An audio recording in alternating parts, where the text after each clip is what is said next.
प्रिय छात्रों, मैं पंकज कुमार स्वर्णकार, सहायक प्राध्यापक, छत्तीसगढ़ स्वामी विवेकानंद तकनीकी विश्वविद्यालय भिलाई, आप सभी का पर्यावरण प्रदूषण और सतत प्रबंधन पाठ्यक्रम में हार्दिक स्वागत करता हूं। आज हम एक सतत पर्यावरण विकास विषय पर चर्चा करने जा रहे हैं। इस व्याख्यान के दौरान चर्चा के मुख्य बिंदु निम्नलिखित हैं। पहला, सतत विकास का परिचय। दूसरा, सतत पर्यावरण विकास की अवधारणा। तीसरा, सतत पर्यावरण विकास के सिद्धांत। उसके बाद सतत पर्यावरण विकास के लिए रणनीतियाँ। फिर सतत पर्यावरण विकास के लाभ, भारत में सतत पर्यावरण विकास, तकनीकी पहल और नवाचार, पर्यावरणीय नीतियाँ और नियम, भविष्य के दृष्टिकोण और नवाचार, और अंत में निष्कर्ष पर हम चर्चा करेंगे। तो आइए इस यात्रा की शुरुआत करते हैं।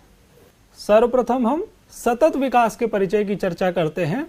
सतत विकास मतलब सस्टेनेबल डेवलपमेंट वह अवधारणा है जिसमें सामाजिक, आर्थिक और पर्यावरणीय आवश्यकताओं को इस प्रकार संतुलित किया जाता है कि वर्तमान पीढ़ी की आवश्यकताओं को पूरा करते हुए भविष्य की पीढ़ियों की आवश्यकताओं से समझौता ना हो।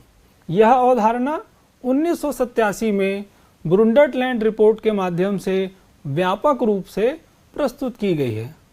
तो आप समझ पा रहे हैं, जो सबसे महत्वपूर्ण पहलू है सतत विकास का वो यह है कि वर्तमान पीढ़ी की आवश्यकता को तो हम पूरा करेंगे ही, लेकिन वर्तमान पीढ़ी की आवश्यकताओं को पूरा करते हुए ऐसा ना हो कि आने वाली पीढ़ी के लिए संकट पैदा हो जाए।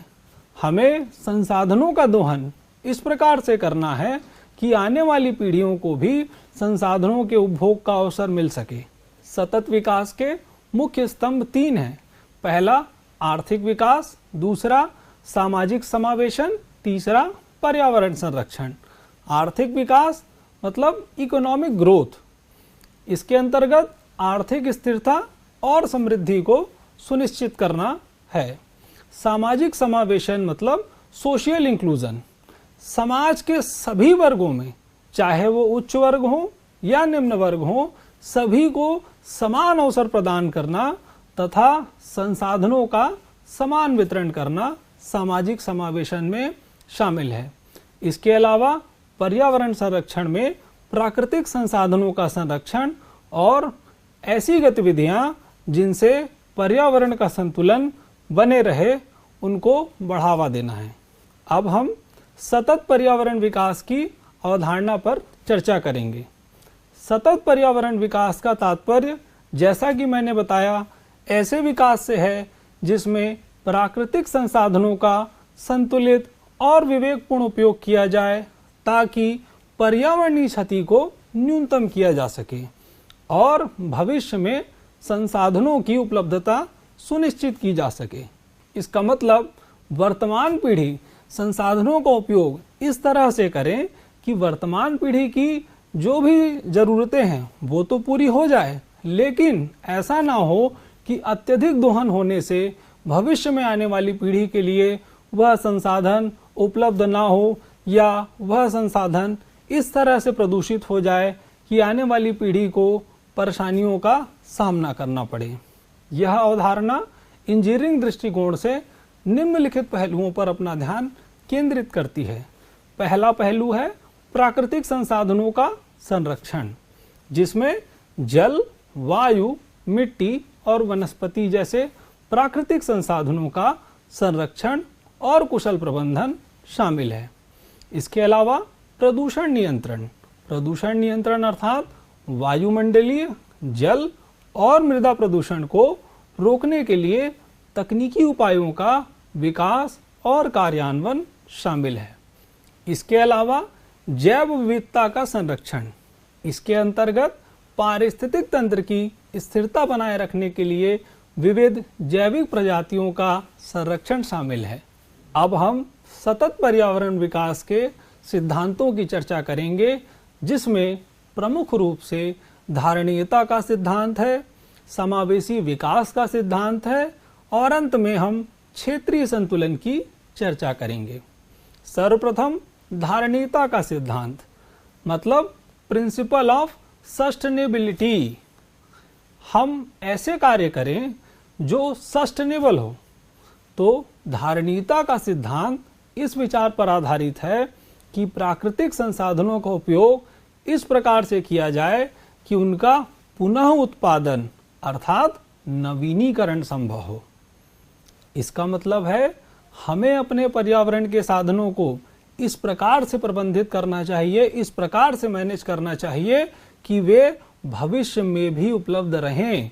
ऐसा ना हो कि वे संसाधन इतने प्रदूषित या इतने कम हो जाएं कि भविष्य में वो उपलब्ध ना रहें। उदाहरण के लिए अगर हम जंगलों से लकड़ी की कटाई कर रहे हैं तो हमें यह भी सुनिश्चित करना चाहिए कि नए पेड़ों का भी रोपण हो, जिससे भविष्य में भी लकड़ी की उपलब्धता बनी रहे। इस सिद्धांत के अंतर्गत सामाजिक, आर्थिक और पर्यावरणीय धारणीयता संतुलन बनाए रखना अति महत्वपूर्ण है। सामाजिक धारणीयता का क्या मतलब है? सामाजिक धारणीयता का मतलब है विकास के लाभ समाज के सभी वर्गों को पहुंचना चाहिए। ऐसा ना हो कि विकास का लाभ केवल समाज के उच्च वर्ग को पहुंचे और निम्न वर्ग इससे वंचित रह जाए, तो वह सामाजिक धारणीयता नहीं कहलाएगी, वह सोशल सस्टेनेबिलिटी नहीं कहलाएगी। अगर हम वास्तव में सामाजिक धारणीयता को स्थापित करना चाहते हैं तो विकास के जो लाभ हैं, जो बेनिफिट्स हैं, वो हर वर्ग तक पहुंचाने की जिम्मेदारी हमें लेनी होगी।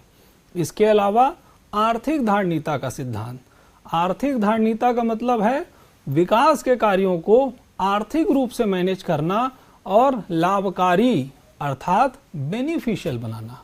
जो भी विकास के काम हम करने वाले हैं या होने वाले हैं, ये इकोनॉमिक रूप से भी, आर्थिक रूप से भी ऐसे हो जो समाज के सभी वर्गों के लिए लाभकारी हो।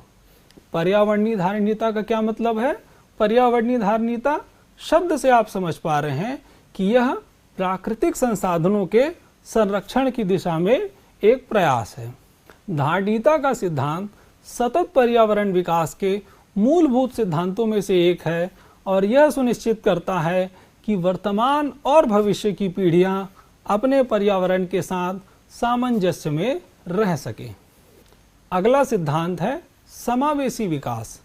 इसके बारे में हमने पूर्व में भी चर्चा की है। इंक्लूसिव डेवलपमेंट मतलब सभी लोगों का इसमें इंक्लूशन या समावेश होना चाहिए। विकास का जो लाभ है वो सभी वर्गों तक पहुंचे। विशेषकर किन वर्गों तक पहुंचे? विशेषकर जो वर्ग आर्थिक और सामाजिक रूप से कमजोर हैं।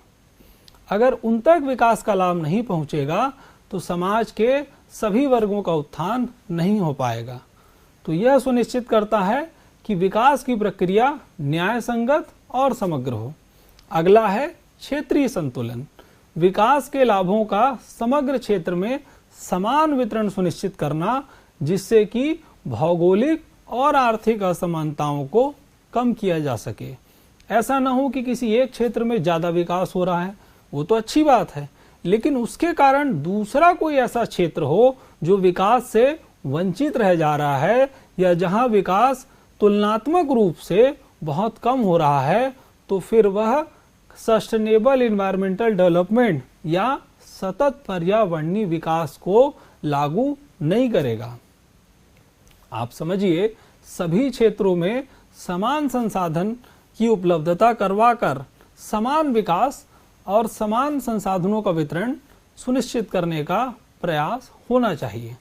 अब हम सतत पर्यावरण विकास के लिए रणनीतियों पर चर्चा करेंगे।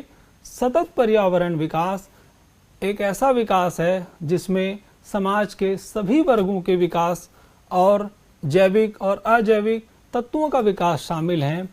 इस प्रकार के विकास के लिए रणनीतियाँ ऐसे उपायों और तकनीकों के उपयोग पर आधारित है जो पर्यावरण संसाधनों के संरक्षण, ऊर्जा के दक्ष उपयोग करने और प्रदूषण की रोकथाम में सहायक है। ये रणनीतियाँ वैज्ञानिक, तकनीकी और इंजीनियरिंग दृष्टिकोण से विकसित की जाती है ताकि स्थिरता को सुनिश्चित किया जा सके। ऐसा न हो कि हमारी जो रणनीति है वो बहुत थोड़े समय के लिए प्रभावशील हो उसके बाद वह अप्रभावी हो जाए। हमें उन रणनीतियों पर ज़्यादा ध्यान देना चाहिए जो रणनीतियाँ लंबे समय तक स्थिरता के साथ सतत विकास में सहयोग प्रदान कर सकें। प्रमुख रणनीतियों पर हम विस्तार से वर्णन करेंगे जो इस प्रकार हैं। पहला है स्वच्छ ऊर्जा, जिसको हम कहते हैं क्लीन एनर्जी। दूसरा है कचरा प्रबंधन, वेस्ट मैनेजमेंट। तीसरा है जल संसाधन प्रबंधन, वाटर रिसोर्स मैनेजमेंट। और आखिरी है हरित भवन और स्थायी निर्माण, मतलब ग्रीन बिल्डिंग और सस्टेनेबल कंस्ट्रक्शन। सस्टेनेबल मतलब ऐसे मटेरियल जो सस्टेनेबल हो, धारणीयता के सिद्धांत के अनुकूल हो, ऐसे मटेरियल का उपयोग करके निर्माण होना चाहिए। तो आइए हर बिंदु पर विस्तृत चर्चा करते हैं। पहला है स्वच्छ ऊर्जा, क्लीन एनर्जी। स्वच्छ ऊर्जा का अर्थ ऐसे ऊर्जा स्रोतों का उपयोग करना है जो पर्यावरण को कम से कम नुकसान पहुंचाए। ऐसे ऊर्जा के स्रोत नवीनीकरणीय होते हैं। नवीनीकरणीय मत जिनका पुनः उत्पादन संभव हो। यदि हम परंपरागत ऊर्जा स्रोतों जैसे कोयला, तेल, गैस इनका उपयोग करते हैं तो ये ग्रीन हाउस गैसों का उत्सर्जन करते हैं, जिससे वायु प्रदूषण उत्पन्न होता है। इसके स्थान पर नवीनीकरणीय ऊर्जा स्रोत को बढ़ावा देना आवश्यक है ताकि वायु प्रदूषण, मृदा प्रदूषण, जलवायु प्रदूषण, इन सारी समस्याओं से हम बच सकें या इन सारी समस्याओं को कुछ हद तक कम कर सकें। जिसमें इंजीनियरिंग के दृष्टिकोण से फोटोवोल्टाइक पैनल डिज़ाइन और कार्यान्वयन एक प्रमुख प्रयास है। फोटोवोल्टाइक पैनलों का उपयोग सौर ऊर्जा को विद्युत ऊर्जा में परिवर्तित करने के लिए किया जाता है। इंजीनियरिंग के दृष्टिकोण से सौर पैनलों की दक्षता बढ़ाने के लिए उनके डिज़ाइन और सामग्रियों का अनुकूलन मतलब ऑप्टिमाइजेशन। हर चीज़, चाहे कोई डिज़ाइन हो चाहे मटेरियल हो, इसका हमें ऑप्टिमाइज उपयोग करना है। ऑप्टिमाइज मतलब जितनी हमें ज़रूरत है उस मटेरियल की उतना इस्तेमाल करें और हमारा जो अंतिम उत्पाद है या जो प्रोडक्ट है वो ज़्यादा हो। ऐसा ना हो कि हम ज़्यादा मटेरियल इस्तेमाल कर रहे हैं या ज़्यादा खर्चा कर रहे हैं और अंतिम उत्पाद हमारा कम है, ऐसा ना हो। नवीनतम तकनीकों में मल्टी जंक्शन सोलर सेल और पारदर्शी सोलर पैनल्स का भी विकास किया जा रहा है, जो इस दिशा में एक महत्वपूर्ण प्रयास है। अगला है इंजीनियरिंग के दृष्टिकोण से विंड टरबाइन की संरचना और उसका ऑप्टिमाइजेशन। पवन ऊर्जा उत्पादन में पवन टरबाइनों की संरचना का ऑप्टिमाइजेशन किया जाना अति आवश्यक है। अगर हम इन संरचना का ऑप्टिमाइजेशन करेंगे तो हम सामग्री, जो मटेरियल है, वो हम कम इस्तेमाल करेंगे और ऊर्जा उत्पादन ज़्यादा होगा। तो ये उसके लिए एक मील का पत्थर होगा। इसके अलावा ऊर्जा भंडारण प्रणालियों का विकास। सबसे बड़ी समस्या स्वच्छ ऊर्जा स्रोतों के साथ ये है कि उनकी ऊर्जा को हम भंडारण या स्टोरेज नहीं कर पा रहे। इसलिए ऊर्जा भंडारण प्रणालियाँ जैसे बैटरी भंडारण, फ्लाईव्हील, पंप, हाइड्रो स्टोरेज, इनका विकास किया जाता है ताकि ऊर्जा की आपूर्ति स्थिर अर्थात कांस्टेंट बनी रहे। नवीनतम प्रगति में लिथियम आयन बैटरियों के स्थान पर ठोस अवस्था बैटरियों और अत्याधुनिक भंडारण तकनीकों का उपयोग किया जा रहा है। सतत पर्यावरण विकास के लिए रणनीति में अगली रणनीति कचरा प्रबंधन मतलब वेस्ट मैनेजमेंट है। कचरा प्रबंधन का अर्थ है कि कचरे को उत्पादन से लेकर अंतिम निपटान तक सभी चरण का कुशलता से मैनेजमेंट या प्रबंधन करना। कचरे के उचित प्रबंधन से न केवल प्रदूषण की समस्या को कम किया जा सकता है, बल्कि कचरे से हम एक ऐसे संसाधन विकसित कर सकते हैं जो कि मूल्यवान होंगे। इसके लिए हमें कई तकनीकी समाधानों को लागू करना होगा, जो इस प्रकार हैं। पहला तकनीकी समाधान है रिसाइकलिंग। विभिन्न प्रकार के कचरे जैसे कि प्लास्टिक, कांच, धातु और कागज का रिसाइकलिंग या पुनर्चक्रण करना। इंजीनियरिंग के दृष्टिकोण से नवीनतम रिसाइकलिंग तकनीक कचरे की छटाई, प्रसंस्करण और पुनः उपयोग को बढ़ाने में मदद करती है। उदाहरण के लिए प्लास्टिक के लिए केमिकल रिसाइकलिंग, धातु के लिए एडवांस मेटल एक्सट्रैक्शन टेक्निक्स, इन सभी का उपयोग करने से सतत पर्यावरण विकास की दृष्टि में एक महत्वपूर्ण कदम हम उठा सकते हैं। अगला है कंपोस्टिंग और जैविक अपशिष्ट प्रबंधन। जैविक अपशिष्ट को कंपोस्ट में परिवर्तित करना, जो कि मृदा की गुणवत्ता में सुधार लाता है। कंपोस्टिंग के लिए तकनीकी समाधान जैसे कि एरोबिक और एनारोबिक तकनीकों का उपयोग किया जाता है। एरोबिक तकनीक मतलब ऑक्सीजन की उपलब्धता में जो तकनीकें इस्तेमाल की जाती हैं उन्हें एरोबिक तकनीक कहते हैं।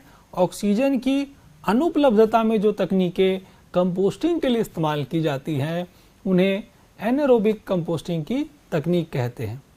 नवीनतम प्रगति में कंपोस्टिंग की प्रक्रिया को तेज करने के लिए वर्मी कंपोस्टिंग तकनीकों का उपयोग किया जा रहा है। इसमें अगला एक रणनीति है waste to energy. Waste to energy जो है कचरे को ऊर्जा में परिवर्तित करने की विधियों पर प्रकाश डालता है। इस प्रक्रिया में जैविक और अजैविक कचरे को जलाने या गैसीकरण तकनीक से विद्युत ऊर्जा में परिवर्तित किया जाता है। इसके अलावा प्लाज्मा आर्क गैसिफिकेशन जैसी एडवांस तकनीकें भी विकसित की जा रही है जो कचरे को बिना किसी हानिकारक उत्सर्जन के ऊर्जा में परिवर्तित कर सके। अगला सतत पर्यावरण विकास के लिए रणनीति में अगली और अहम रणनीति है जल संसाधन का प्रबंधन। जल संसाधन प्रबंधन का उद्देश्य जल के कुशल उपयोग और संरक्षण को सुनिश्चित करना है। जल संसाधनों की सीमित उपलब्धता को ध्यान में रखते हुए जल का विवेकपूर्ण प्रबंधन आज की महती आवश्यकता है। इसके कई तकनीकी उपाय हैं जिससे हम जल संसाधन की दिशा में अच्छा कार्य कर सकते हैं, जिनमें कुछ महत्वपूर्ण तकनीकी उपायों पर हम आज चर्चा करेंगे। पहला तकनीकी उपाय है वर्षा जल का संचयन, जिसे हम रेन वाटर हार्वेस्टिंग कहते हैं।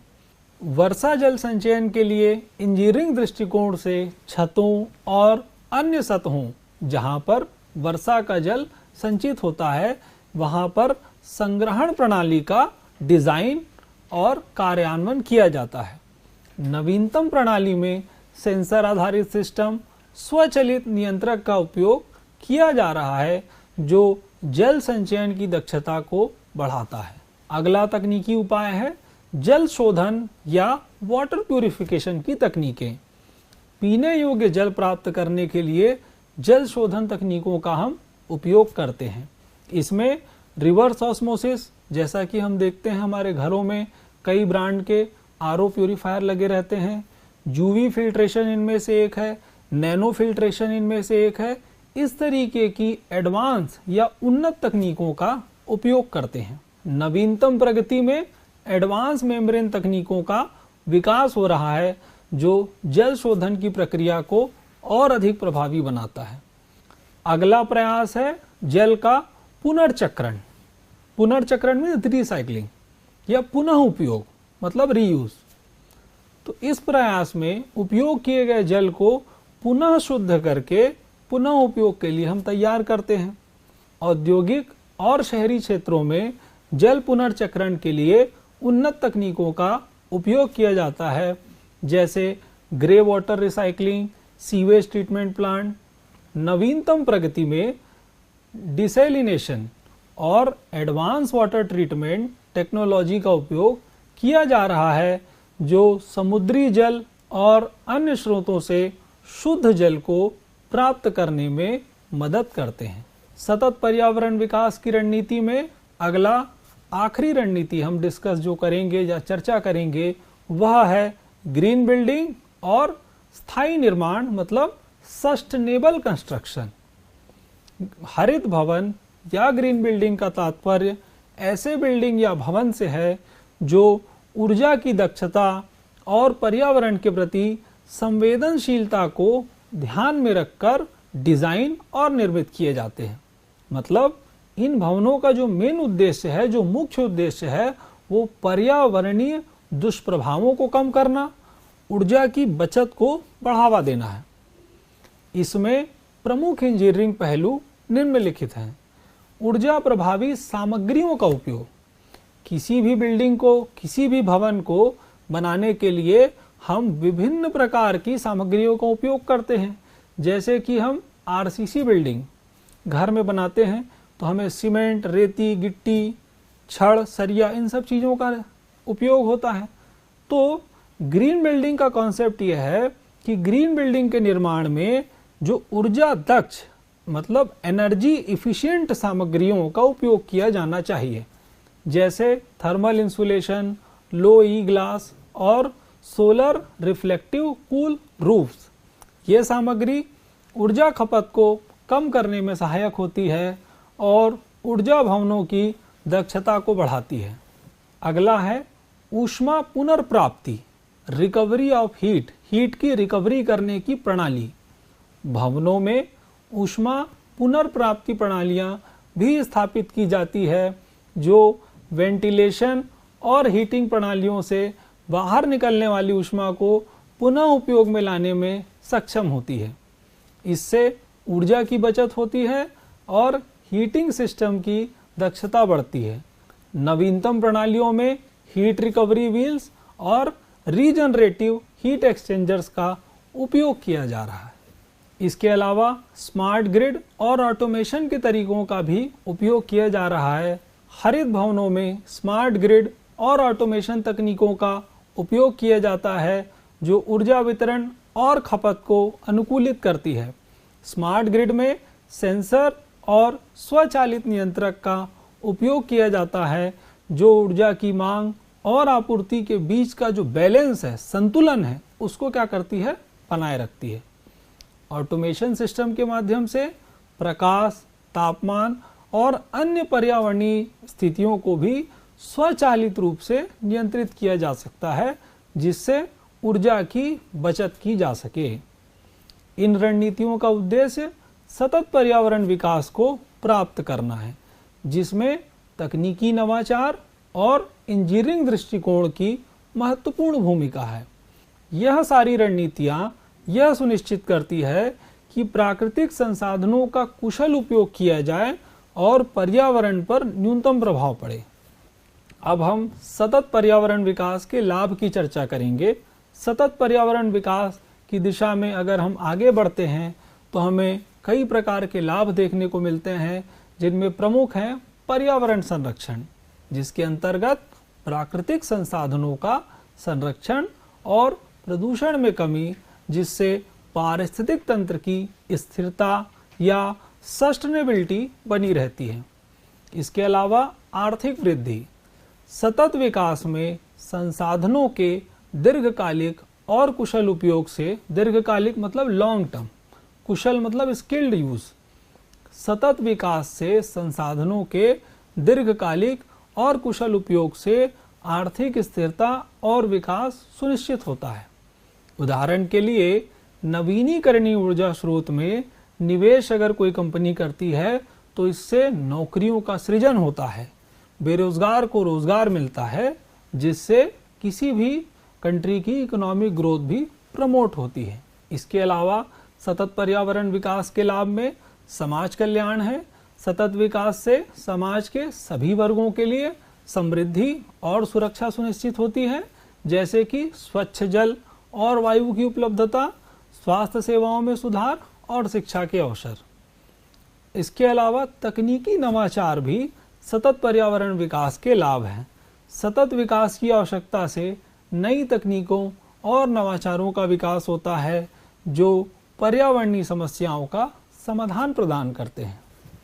अब हम भारत में सतत पर्यावरण विकास के महत्वपूर्ण पहलुओं और नीतियों की चर्चा करेंगे, जिनमें प्रमुख हैं राष्ट्रीय हरित प्राधिकरण या नेशनल ग्रीन ट्रिब्यूनल, जिसे हम NGT शॉर्ट फॉर्म में कहते हैं। NGT पर्यावरणीय मामलों में न्याय प्रदान करने वाली एक स्वतंत्र संस्था है जो पर्यावरणीय नियमों के पालन को सुनिश्चित करती है। इसके अलावा स्वच्छ भारत अभियान स्वच्छता और कचरा प्रबंधन के लिए एक व्यापक योजना जिसका उद्देश्य भारत को स्वच्छ और स्वस्थ बनाना है, इसमें शामिल है। अगला है स्मार्ट सिटी मिशन। इसमें स्वच्छता, कचरा प्रबंधन और शहरी विकास के लिए तकनीकी समाधानों के क्रियान्वयन को लागू करना है। अगला है कचरा विभाजन और पुनर्चक्रण, जिसमें हम कचरे के रिसाइकलिंग की तकनीकों पर ध्यान देते हैं। अगला है राष्ट्रीय जैविक खेती मिशन या नेशनल ऑर्गेनिक फार्मिंग मिशन। रासायनिक उर्वरकों और कीटनाशकों के स्थान पर जैविक खेती को बढ़ावा देना, जिससे मिट्टी की उर्वरता बढ़े और जल स्रोत दूषित ना हो। अगला है परमाणु ऊर्जा कार्यक्रम। स्वच्छ और नवीनीकरणीय ऊर्जा स्रोत के रूप में परमाणु ऊर्जा का उपयोग इस कार्यक्रम में सम्मिलित है, जिससे जीवाश्म ईंधन जैसे कि कोयला, इनकी निर्भरता को कम किया जा सके। अगला है ग्रीन कॉन्फ्रेंस और जागरूकता कार्यक्रम। पर्यावरणीय शिक्षा और जागरूकता को बढ़ावा देने के लिए विभिन्न कार्यक्रमों का आयोजन किया जाना भारत में सतत पर्यावरण विकास की दिशा में एक कदम है। अब हम तकनीकी पहल और नवाचारों की चर्चा करेंगे, जिसमें प्रमुख हैं सौर ऊर्जा प्रौद्योगिकी या सोलर एनर्जी टेक्नोलॉजी। सौर पैनलों की दक्षता बढ़ाने के लिए नए सामग्रियों और डिज़ाइन का विकास करना शामिल है, जिसके प्रमुख उदाहरण फोटोवोल्टाइक सेल का विकास, केंद्रीकृत और विकेंद्रीकृत सौर ऊर्जा प्रणालियों का विकास शामिल है। इसके अलावा पवन ऊर्जा प्रौद्योगिकी या विंड एनर्जी टेक्नोलॉजी शामिल है, जिसमें विंड टरबाइनों की डिज़ाइन में सुधार और उच्च दक्षता वाली प्रणालियों का विकास शामिल है, जिसका उदाहरण है अत्याधुनिक ब्लेड डिज़ाइन। अगला है जल संसाधन प्रौद्योगिकी। जल शोधन और पुनर्चक्रण के लिए नवीन तकनीकों का विकास, उदाहरण के लिए स्मार्ट मीटर लगाना, IoT आधारित जल प्रबंधन, उन्नत जल शोधन प्रणालियां जैसे मेम्ब्रेन फिल्ट्रेशन का विकास। इसके अलावा स्मार्ट ग्रिड और ऊर्जा प्रबंधन। स्मार्ट ग्रिड और ऊर्जा प्रबंधन में ऊर्जा वितरण और उपभोग को कुशल बनाने के लिए स्मार्ट ग्रिड तकनीकों का उपयोग शामिल है, जिनमें प्रमुख हैं डिमांड रिस्पांस प्रणालियां और ऊर्जा भंडारण तकनीकें जैसे बैटरी प्रबंधन प्रणाली। अगला है हरित निर्माण सामग्री, मतलब ग्रीन कंस्ट्रक्शन मटेरियल। पर्यावरणीय प्रभाव कम करने वाले निर्माण सामग्री का विकास करना इसमें शामिल है, जिसका एग्जाम्पल है बायो बेस्ड प्लास्टिक और रिसाइकल्ड सामग्री, ऊर्जा कुशल कंक्रीट, एनर्जी इफिशिएंट कंक्रीट और इंसुलेशन मटेरियल्स। अब हम पर्यावरणीय नीतियां और नियम की चर्चा करेंगे, जिसके अंतर्गत हम अंतर्राष्ट्रीय पर्यावरण समझौते, राष्ट्रीय पर्यावरण की नीतियां, गैर सरकारी संगठन और नागरिक समाज की भूमिका पर चर्चा करेंगे। सर्वप्रथम अंतर्राष्ट्रीय पर्यावरण समझौते। पर्यावरण संरक्षण के लिए वैश्विक स्तर पर कई समझौते और सम्मेलन आयोजित किए जाते हैं, जिनमें प्रमुख हैं क्योटो प्रोटोकॉल, जो कि ग्रीन हाउस गैसों के उत्सर्जन को कम करने के लिए है। इसके अलावा पेरिस समझौता, जो कि वैश्विक तापमान की वृद्धि को सीमित करने पर प्रभाव डालता है। इसके अलावा बायोडाइवर्सिटी कन्वेंशन, जो जैव विविधता के संरक्षण पर बल देता है। अब हम बात करेंगे राष्ट्रीय पर्यावरणीय नीतियाँ। भारत में पर्यावरण संरक्षण के लिए कई नीतियाँ और नियम बनाए गए हैं, जैसे कि भारतीय पर्यावरण कानून, इंडियन इन्वायरमेंटल लॉस, जैसे कि वन अधिनियम, जल अधिनियम और वायु गुणवत्ता अधिनियम। अगला है प्रदूषण नियंत्रण बोर्ड, पॉल्यूशन कंट्रोल बोर्ड, जो कि केंद्र और राज्य स्तर पर प्रदूषण नियंत्रण के लिए बनाई गई है। अगला है राष्ट्रीय स्वच्छता नीति, नेशनल क्लीनलीनेस पॉलिसी, जो कि स्वच्छता और कचरा प्रबंधन पर प्रकाश डालती है। अब हम निष्कर्ष की चर्चा करेंगे। सतत पर्यावरण विकास एक समग्र और आवश्यक प्रक्रिया है जो समाज, अर्थव्यवस्था और पर्यावरण के बीच संतुलन स्थापित करने का प्रयास करती है। इंजीनियरिंग छात्रों के लिए या अन्य विषयों के छात्रों के लिए भी यह महत्वपूर्ण है कि वे इस अवधारणा को गहराई से समझें और अपने जीवन में लागू करने का सकारात्मक प्रयास करें। तकनीकी नवाचार, नीतिगत सुधार और व्यक्तिगत प्रयासों के माध्यम से हम एक स्वच्छ, स्थायी और समृद्ध भविष्य की दिशा में अग्रसर हो सकते हैं। सक्रिय भागीदारी और ध्यान देने के लिए हम आपके आभारी हैं। आशा है कि आज के व्याख्यान से आपको इस विषय पर बेहतर समझ प्राप्त हुई होगी। सुनने के लिए आपका बहुत बहुत धन्यवाद।